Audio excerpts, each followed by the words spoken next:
నమస్తే, నేను మీ సతీష్. వైఎస్ వివేకానంద రెడ్డి హత్య కేసులో కీలక మలుపు చోటు చేసుకోబోతున్నట్లుగా అయితే తాజా పరిణామాలను బట్టి అర్థమవుతా ఉంది. మరి ఏమిటి ఆ కీలక మలుపు అనేటువంటిది చూస్తే, ఇప్పటికే ఈ కేసులో A3గా వైఎస్ భాస్కర్ రెడ్డి, అలాగే A8గా వైఎస్ అవినాష్ రెడ్డిలు ఉన్నారు. మరి వైఎస్ భాస్కర్ రెడ్డి అయితే ఇప్పటికే అరెస్ట్ అయి జైల్లో ఉన్నటువంటి పరిస్థితి. ఇక సిబిఐ అధికారులు అవినాష్ రెడ్డిని కూడా అరెస్ట్ చేసి బెయిల్ పైన అయితే గనక విడిచిపెట్టినటువంటి పరిస్థితి. ఇక ఈ కేసుకి సంబంధించి తాజాగా చూసుకుంటే ఏదైతే గడిచిన 2 రోజులుగా ఆంధ్రప్రదేశ్లో ఒక లేఖల రాజకీయం అయితే నడుస్తూ ఉంది. నిన్న వివేకానంద రెడ్డి గారి సతీమణి సౌభాగ్యమ్మ గారు వైఎస్ జగన్మోహన్ రెడ్డికి ఒక లేఖ రాశారు. ఇక దానికి ప్రతిగా ఈ రోజున అవినాష్ రెడ్డి తల్లి, అదే భాస్కర్ రెడ్డి గారి సతీమణి వైఎస్ లక్ష్మి, ఆవిడ సౌభాగ్యమ్మ గారికి ఒక లేఖ రాశారు. ఆ లేఖని మాత్రం పూర్తిగా పరిశీలిస్తే ఖచ్చితంగా సిబిఐ అధికారులు ఈ కేసుకి సంబంధించి విచారణ చేసేందుకు వైఎస్ లక్ష్మిని కూడా విచారణకు పిలిచేటువంటి అవకాశం, ఈ క్రమంలోనే ఆవిడ్ని కూడా అరెస్ట్ చేసేటువంటి అవకాశాలు ఉన్నట్లుగా అయితే మాత్రం స్పష్టమవుతా ఉంది. మరి ఒక్కసారి ఏదైతే ఆంధ్రప్రదేశ్లో జరుగుతున్నటువంటి లేఖల రాజకీయాన్ని ఒక్కసారి చూస్తే, నిన్న సౌభాగ్యమ్మ గారు ఏదైతే జగన్మోహన్ రెడ్డి నామినేషన్ దాఖలు చేయడానికి వెళ్ళినటువంటి క్రమంలో అక్కడ ఒక సభ పెట్టుకుని, ఆ సభలో ఆయన ఏదైతే వైఎస్ వివేకానంద రెడ్డి గారి హత్యకు సంబంధించి, అలాగే అవినాష్ రెడ్డిని గురించి, అలాగే ఆయన చెల్లెమ్మలు అంటూ షర్మిల గురించి, సునీతారెడ్డి గురించి ఆయన మాట్లాడినటువంటి మాటలు అవి విన్నాక మరి వాటి వల్ల ఆవేదన చెందారేమో వివేకానంద రెడ్డి గారి సతీమణి సౌభాగ్యమ్మ గారు కూడా ఒక లేఖ రాశారు. దాంట్లో జగన్మోహన్ రెడ్డి గారిని వేడుకున్నారు, అభ్యర్థించారు. న్యాయం వైపు, నిజం వైపు, ధర్మం వైపు నిలబడు, నువ్వు హంతకుల వైపు నిలబడుతున్నావు, హంతకులకు టికెట్లు ఇస్తున్నావు, ఇది నీకు తగునా? మరి మీ చిన్నాన్న నీ కోసం ఎంతగా ఆయన కృషి చేశారు, ఎంతగా పాటుపడ్డారు, నీ పార్టీ గెలవాలి అని, నువ్వు ముఖ్యమంత్రివి కావాలి అని చెప్పి ఆయన ఎంత తపన పడ్డారు, ఇవన్నీ కూడా ఒక్కసారి గుర్తు తెచ్చుకొని ఆ న్యాయం వైపు, నిజం వైపు, ధర్మం వైపు నిలబడు అంటూ కూడా ఆవిడ ఆయన్ని వేడుకున్నటువంటి పరిస్థితి. ఈ క్రమంలో ఆ లేఖకు ప్రతిగా ఈ రోజున ఏదైతే వైఎస్ భాస్కర్ రెడ్డి సతీమణి అంటే అవినాష్ రెడ్డి తల్లి ఒక లేఖను రాశారో, ఒక్కసారి ఆ లేఖను కూడా చూద్దాం. ఇదే చూస్తున్నాం కదా, పూర్తిగా ఏదైతే సౌభాగ్యమ్మ గారి లేఖకు ప్రతిగా సౌభాగ్యమ్మ గారికి వైఎస్ లక్ష్మి రాసినటువంటి లేఖ. ఈ లేఖలో కూడా చూస్తే, అమ్మా సౌభాగ్యమ్మ, 2009లో జగన్ తండ్రిని కోల్పోయినప్పుడు ఎంతో మనోవేదన అనుభవించాడని ఇప్పుడు గుర్తుకు వస్తుందా? 2010లో కాంగ్రెస్ ప్రభుత్వం జగన్ను చిన్న చూపు చూసినప్పుడు జగన్కు అండగా నిలిచి పెద్ద దిక్కుగా ఉండవలసిన మీరు అందరూ కలిసి ఒంటరి వాణిగా చేసి మీ స్వార్థం మీరు చూసుకున్నప్పుడు జగన్ మనోవేదన గుర్తుకు రాలేదా? 2011లో నీ భర్త, నీవు, నీ కుమార్తె, అల్లుడు విజయమ్మపై పోటీ చేయించినప్పుడు వాళ్ళ మనోవేదన ఎలా ఉందో అనేది మీకు తెలియదా? నీ కుమార్తె, అల్లుడు పూల అంగళ్ళ వద్ద డిగ్రీ కాలేజీలో కించపరిచే మాటలు మాట్లాడినప్పుడు వారు ఎంతో మనోవేదన ఉంచారో మీకు తెలియదా? వివేకానంద రెడ్డి గారు జగన్ను సీఎంగా చూడాలని కోరుకున్న మాట వాస్తవం. అలాగే మార్చి 2019-14 రాత్రి కూడా అవినాష్ను ఎంపీగా గెలిపించాలని ప్రచారం చేసిన మాట కూడా వాస్తవం. ఈ విషయం స్వయంగా మీ కూతురు సునీతనే మీడియాకు వెల్లడించింది. ఇవాళ మళ్ళీ మీరే అదే ఎంపీ టికెట్ కోసం హత్య జరిగిందని తప్పుడు ప్రచారం చేయడం, సంబంధం లేని వారిని ఈ కేసులో ఇరికించడం మీకు తప్పు అనిపించడం లేదా? ఎవరిని కాపాడుకోవడం కోసం మీరు ఇలా చేస్తున్నారు? మీ కుమార్తె నిజమైన న్యాయం కోసం పోరాటం చేస్తూ ఉంటే తప్పక జగన్ సంపూర్ణ మద్దతు ఉంటుంది. అలా కాకుండా మీ కుమార్తె వైఎస్ఆర్ గారు జగన్ శత్రువులతో చేతులు కలిపి వారి చేతిలో పావుగా మారి సంబంధం లేని వ్యక్తులకు ఈ కేసులో అన్యాయంగా ఇరికించే వారి జీవితాలను నాశనం చేయాలని చూస్తే జగన్ ఎలా మీకు మద్దతు ఇవ్వగలరు? హత్యకు కారకులైన వారు మీతోనే ఉన్నారు, మీలోనే ఉన్నారు. దొంగే దొంగను ఎలా పట్టుకుంటారు? ఎలా దొరుకుతాడు దొంగ? మాటి మాటికి హంతకులని మీరు మాట్లాడుతున్నారు. చాలా తీవ్రమైన పదజాలంతో అవినాష్ను తిడుతున్నారు. న్యాయస్థానంలో కేసు నడుస్తుండగా మీరంతటి మీరే హంతకుడని ఎలా మాట్లాడగలరు? అలా మాట్లాడడం తప్పు అనిపించడం లేదా మీకు? నీ కుమార్తెను, షర్మిలను ఎవరూ టార్గెట్ చేయడం లేదు. వారి మాటలే ఇతరులు హేళన చేయడానికి కారణం.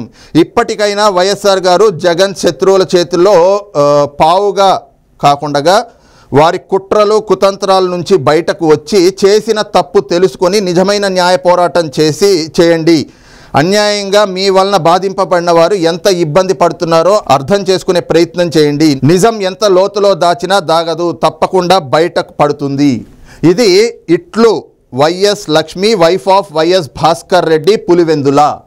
ఇది వైఎస్ లక్ష్మి గారు అంటే అవినాష్ రెడ్డి తల్లి వైఎస్ భాస్కర్ రెడ్డి సతీమణి సౌభాగ్యమ్మ గారికి రాసినటువంటి లేఖ.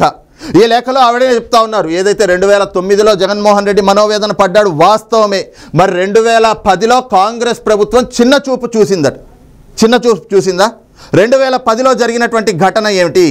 రాజశేఖర్ రెడ్డి హెలికాప్టర్ క్రాష్ అయ్యి ఆయన చనిపోతే ఆ శవాన్ని పక్కన పెట్టుకుని ముఖ్యమంత్రి కుర్చీ కోసం సంతకాలు సేకరణ చేయడం అది సరైనటువంటి పనినా? ఒక కొడుగ్గా జగన్మోహన్ రెడ్డి చేయాల్సిన పని అదేనా?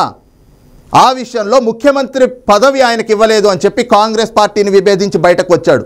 ఏదో స్వతంత్ర సమరయోధుడు కాదు జగన్మోహన్ రెడ్డి. సిగ్గు శరణ్ లేకుండా తండ్రి శవాన్ని పక్కన పెట్టుకుని తనకి ఏదైతే ముఖ్యమంత్రి కుర్చీ కావాలి అంటూ సంతకాల సేకరణ చేసినటువంటి వ్యక్తి ఆయన మనోవేదన పడ్డాడట. అది వైఎస్ లక్ష్మి గారికి అర్థమైందట, సౌభాగ్యమ్మ గారు అర్థం చేసుకోలేదట. అలాగే 2011లో ఏదైతే ఆయన జగన్మోహన్ రెడ్డికి అండగా నిలవాల్సినటువంటి మీరంతా కూడా ఆయన్ని ఒంటరి వాణ్ణి చేశారు అని చెప్పేసి ఆవిడ ప్రస్తావిస్తూ ఉంది. అదే సమయంలో 2011లో వైఎస్ విజయమ్మ మీద వివేకానంద రెడ్డి గారు పోటీ చేశారు కదా, అప్పుడు వాళ్ళు ఎంత మనోవేదన అనుభవించారో మీకు తెలియదా అని చెప్పేసి ఆవిడ ప్రశ్నిస్తూ ఉంది. అంటే ఒక అగ్గి రాచేయాలి. ఇప్పుడు జరుగుతున్నటువంటి పరిణామాల్లో మొత్తం కుటుంబ కలహాలు, కుటుంబ చిచ్చు ఇవన్నీ కూడా కలిపి పాత విషయాలన్నీ కూడా తోడి ఇప్పుడు ప్రజల మైండ్లోకి మళ్ళీ పాత విషయాన్ని తీసుకొస్తే ఇప్పుడు అదొక అగ్గి రాజేసినట్టు అవుతుంది. ఇది గనక చిలికి గానివానగా తయారైతే ఖచ్చితంగా ఈ రోజున షర్మిల పోటీ చేస్తూ ఉంది కదా, ఆవిడికి రాజకీయంగా ఎదురు దెబ్బ తగులుతుంది అనేటువంటి ఒక కుట్ర. లేదంటే కనుక ఈ లేఖను చూస్తే ఏమర్థమవుతోంది? 2009, 2010, 2011 చాలా చక్కగా గుర్తుపెట్టుకున్నారు. ఇవన్నీ గుర్తుపెట్టుకున్నటువంటి వాళ్ళు మరి తన కొడుకు ఎందుకు సిబిఐ విచారణకు వెళ్ళలేదు? ఒక తల్లిగా, ఒక తండ్రిగా మీకుండే బాధ్యత ఏమిటి? తప్పు చేస్తే మందలించాలి, సక్రమమైనటువంటి దారిలో పెట్టాలి. మరి ఆ విషయంలో ఈయన తప్పేమీ లేకపోతే అవినాష్ రెడ్డిని మీరు సిబిఐ అధికారుల దగ్గరకు విచారణకు వెళ్ళు అని చెప్పాలి కదా, అది చెప్పట్లా. అవినాష్ రెడ్డిని పదే హంతకుడు అని అంటా ఉంటే మేము బాధపడుతున్నాం, బాధింపబడ్డ వాళ్ళం, మేము ఎంత ఇబ్బంది పడుతున్నామో చూడండి అని చెప్పేసి ఆవిడ లేఖ రాస్తూ ఉన్నారు. అదే సమయంలో షర్మిల గారు అలాగే సునీత గారు ఈ రోజున జగన్మోహన్ రెడ్డికిను వైఎస్ రాజశేఖర రెడ్డి గారి శత్రువుల చేతుల్లో పావులుగా మారి ఈ విధంగా కుట్రలు కుతంత్రాలు చేస్తూ ఉన్నారట. అసలు ఎంపీ టికెట్ కోసం వివేకానంద రెడ్డి గారు అంటే ఎంపీగా అవినాష్ రెడ్డిని గెలిపించడం కోసం ప్రచారం చేశారు. ఆ విషయాన్ని సునీతారెడ్డి గారే మీడియాకు వెల్లడించారు కదా. మరి ఈ రోజున మీరు అదే ఎంపీ టికెట్ కోసం హత్య జరిగింది అని ఎలా చెప్తారు?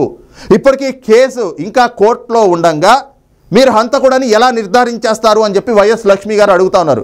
ఎస్, వాస్తవమే, కోర్టులో కేసు నడుస్తూ ఉంది. కోర్టులో కేసు నడుస్తున్నప్పుడు తీర్పు వచ్చే వరకు ఎవరు కూడా ఎలాంటి నిర్ణయాలకి రాకూడదు. కానీ ఆ కేసు సజావుగా విచారణ జరగాలి. దోషులు ఎవరు, కుట్రదారులు ఎవరు, నిందితులు ఎవరు అనేటువంటిది పూర్తిగా వెల్లడవ్వాలంటే కేసు సక్రమంగా సజావుగా ముందుకు సాగాలి కదా. మరి సాగుతోందా? అరే సిబిఐ అధికారులు విచారణ చేద్దాం కదా అని చెప్పి విచారణకు పిలవడానికి నీ కొడుకు దగ్గరకు వస్తే నువ్వు వెళ్ళి హాస్పిటల్లో కూర్చున్నావు. నీ కొడుకు కూర్చోబెట్టాడా, నువ్వు వెళ్ళి కూర్చున్నావో తెలియదమ్మా. మరి నువ్వు వెళ్ళి కర్నూలులో ఎంత డ్రామా సృష్టించారో ఆ రోజున రాష్ట్ర ప్రజలందరికీ తెలుసు కదా. 200 మంది వైసీపీ గూండాలను అక్కడ హాస్పిటల్ చుట్టూ మోహరింపజేసి సిబిఐ దేశంలోనే అత్యున్నత దర్యాప్తు సంస్థ, అలాంటి సిబిఐ అధికారులు నీ కొడుకుని టచ్ చేయలేనటువంటి పరిస్థితులు క్రియేట్ చేసుకున్నాడు కదా. ఈ రోజున అధికారం చేతిలో ఉండి 5 ఏళ్లగా ఈ కేసులో అసలు కుట్ర కోణం ఏమిటి అనేటువంటిది ఎక్కడా బయటకు రాలేదు. అరే సామాన్యంగా సహజంగా ఏదైనా బయట సామాన్యులు ఎవరైనా కూడా ఇలాంటి మర్డర్ చేస్తే 2 రోజుల్లో లేదా 3 రోజుల్లో కుట్ర కోణం ఏమిటి అనేటువంటిది పోలీసులు, స్థానిక పోలీసులు మొత్తం కూడా వాళ్ళ విచారణలో, వాళ్ళ దర్యాప్తులో బయట పెడతారు. అలాంటిది ఒక మాజీ మంత్రి, మాజీ ఎంపీ వివేకానంద రెడ్డి గారు అంత దారుణంగా, అత్యంత కిరాతకంగా గొడ్డలి వేట్లకి బలైపోతే ఆయన చనిపోయిన బాధ ఆవిడకు ఉండదా? మరి ఈ క్రమంలో ఆవిడ అవన్నీ కూడా ప్రశ్నించదా? అందుకే ఆవిడ అడిగింది, మీరు ఏ విధంగా ఈ రోజున హంతకులకి ఇలాగా మీరు మద్దతు పలుకుతా ఉన్నారు, హంతకులకి టికెట్లు ఎందుకు ఇస్తా ఉన్నారు అని చెప్పి సౌభాగ్యమ్మ గారు ఆవిడ లేఖలో అడిగారు. దానికి ప్రతిగా రాసేటువంటి లేఖ ఇదా?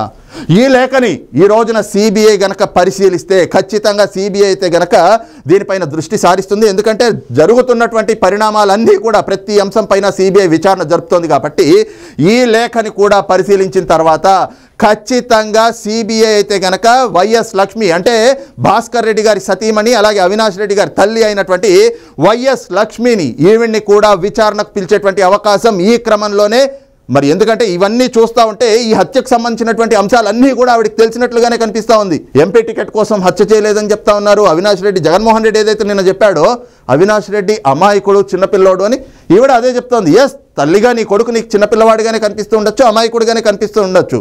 మీది ఎంత అమాయకమైనటువంటి కుటుంబం అంటే ఆయన చెప్పాడు కదా, ఎవరు రవీంద్రనాథ్ రెడ్డి, కమలాపురం ఎమ్మెల్యే, జగన్మోహన్ రెడ్డి స్వయాన మేనమామ ఎర్రగంగిరెడ్డి అక్కడ వివేకానంద రెడ్డిని చంపి సాక్ష్యాలు తుడుపుతా ఉంటే ఎంత అమాయకుడమ్మ నీ కొడుకు, అర్రెర్రే ఏదో చేస్తున్నారని చెప్పి అమాయకంగా అక్కడి నుంచి చూస్తూ ఉన్నాడంట. మరి హత్య జరుగుతూ ఉంటే 2 సార్లు ఎంపీగా గెలిచినటువంటి వ్యక్తి ఆయన ఏదో జరుగుతోందని చెప్పి అమాయకంగా చూస్తున్నాడా? ఈ రోజున ఒక పౌరుడిగా ఆయన పైన బాధ్యత లేదా? మరి హత్య జరిగింది ఎవరిది? మీ కుటుంబ సభ్యులదే కదా. మన కుటుంబంలో ఎవరికైనా చిన్న యాక్సిడెంట్ అయ్యో, చిన్నపాటి గాయమైతేనే మనం విలవెల్లాడిపోతామే, వాళ్ళని చూడడానికి మనం వెళ్తామే. అలాంటిది కళ్ళకు ఎదురుకుండగా గొడ్డలి పోట్లు వేసి, గొడ్డలి వేట్లు వేసి ఆయన అంత కిరాతకంగా చంపుతా ఉంటే అమాయకంగా నుంచొని చూస్తూ ఉన్నాడా? ఆ అమాయకుడికి ఒత్తాసుగా మీరు ఇలాంటి లేఖలు రాస్తారా?